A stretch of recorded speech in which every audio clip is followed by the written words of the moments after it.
Masalahnya, masalahnya bukan hanya krisis global. Persoalan ekonomi kita semakin rumit karena keuangan negara tidak dikelola dengan baik. Anggaran terlalu banyak digunakan untuk membiayai proyek-proyek mercusuar yang tidak banyak berdampak pada kehidupan wong cilik.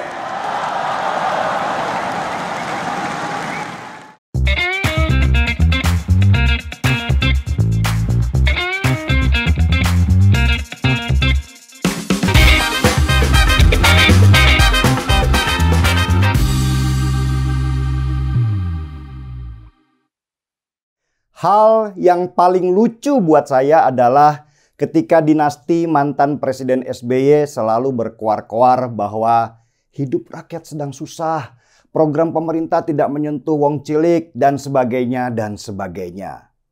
Mereka seolah-olah menjadi penyambung lidah orang kecil, tapi sama sekali tidak pernah menjadi bagian dari mereka.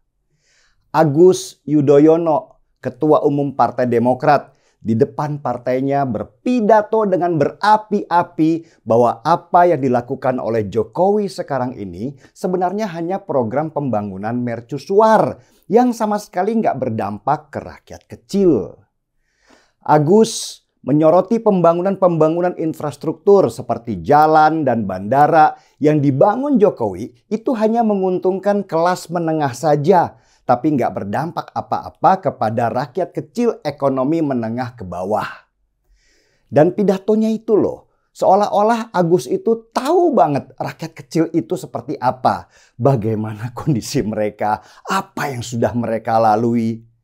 Agus sendiri seumur hidupnya nggak pernah jadi rakyat kecil. Dia ini generasi sendok emas. Generasi yang sejak lahir hidup dalam kemewahan dan penuhnya fasilitas-fasilitas akibat pangkat dan jabatan bapaknya.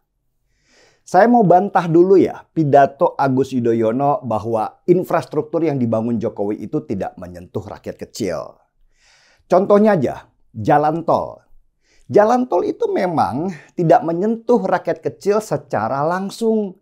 Karena di sana hanya lewat kendaraan roda 4 dan lebih yang biasanya wong cili itu tidak punya. Tapi dengan adanya jalan tol, maka mobilitas transportasi itu semakin lancar. Dan semakin lancarnya transportasi, maka arus jualan barang juga semakin lancar. Yang juga membuat pengusaha-pengusaha baru itu tumbuh. Pengusaha baru ini membuka lapangan kerja baru di mana mereka juga membutuhkan wong cilik sebagai pekerjanya. Peluang dan harapan terhadap ekonomi jadi bertambah. Coba bantah, apakah pembangunan jalan tol itu salah? Kalau ada yang bilang rakyat tidak makan aspal, tapi nggak ada yang bisa membantah bahwa dengan adanya jalan beraspal atau jalan tol, banyak rakyat kita yang bisa makan. Infrastruktur lain seperti bandara misalnya. Bandara memang bukan tempat orang kecil lalu lalang karena mereka juga jarang sekali bisa naik pesawat terbang. Tapi dengan adanya bandara, lalu lintas kegiatan ekonomi kita juga jadi lancar dan akhirnya terbukalah lapangan pekerjaan baru. Bandara juga dipakai untuk melancarkan arus turis asing untuk masuk ke Indonesia. Dan dengan banyaknya turis, maka industri pariwisata kita juga tumbuh. Siapa yang dapat dampak positifnya dari industri pariwisata kita yang tumbuh? Ya wong cilik yang akhirnya bisa jualan, bisa jadi wira swastawan, dan juga membuka lapangan-lapangan kerja baru. Jadi siapa bilang pembangunan bandara di mana-mana itu tidak menyentuh wong cilik? Yang ketiga, yang paling penting, bendungan. Bendungan juga itu termasuk infrastruktur. Masa saya harus ajari Agus kenapa bendungan itu punya pengaruh besar terhadap ekonomi orang kecil dan bukan produk mercusuar?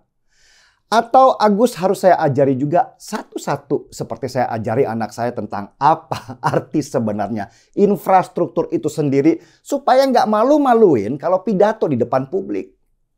Yang banyak proyek mercusuar itu justru di zaman bapaknya Agus, yaitu mantan Presiden SBY. Hambalang salah satunya. Itu proyek mercusuar yang gak jelas kegunaannya sampai mangkrak. Hambalang sebenarnya bisa jadi objek pariwisata, tapi nggak berdampak sama wong cilik. Kecuali buat hantu-hantu yang akhirnya punya penginapan termewah yang pernah mereka punya. Proyek mercusuar di zaman SBY lagi adalah iktp. Itu jelas nggak ada dampaknya buat wong cilik secara ekonomi. Karena pakai KTP yang biasa aja mereka sudah susah. Dan sulitnya ekonomi mereka nggak akan berubah hanya karena KTP mereka berganti jadi elektronik. Proyek ektp zaman SBY itu hanya menguntungkan pemain proyek yang banyak dari Partai Demokrat sendiri. Partainya Agus yang membuat banyak petinggi Demokrat akhirnya masuk penjara. Lah, yang masuk penjara yang sudah kaya-kaya. Sedangkan wong cilik tetap aja gigit jari, cuman dengar beritanya aja kayak kentut di pagi hari.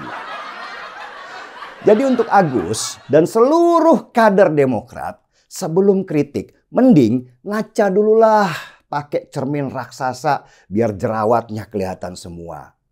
Dan gak usah sok-sokan bela wong cilik kalau kalian sendiri gak pernah susah.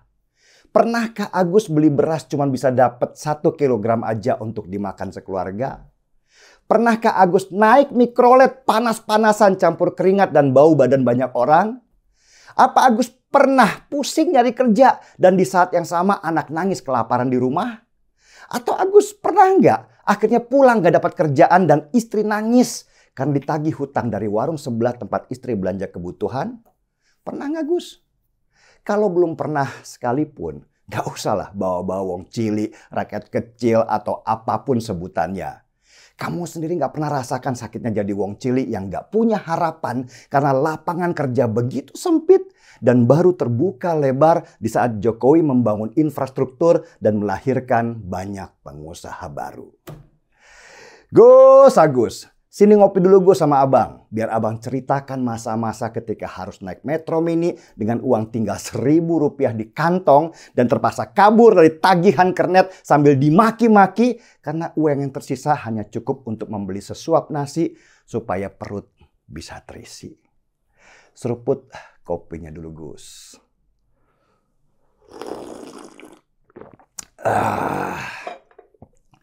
Marki Gus. Mari kita ngopi Gus. Saya Denny Siregar, kita di acara Timeline.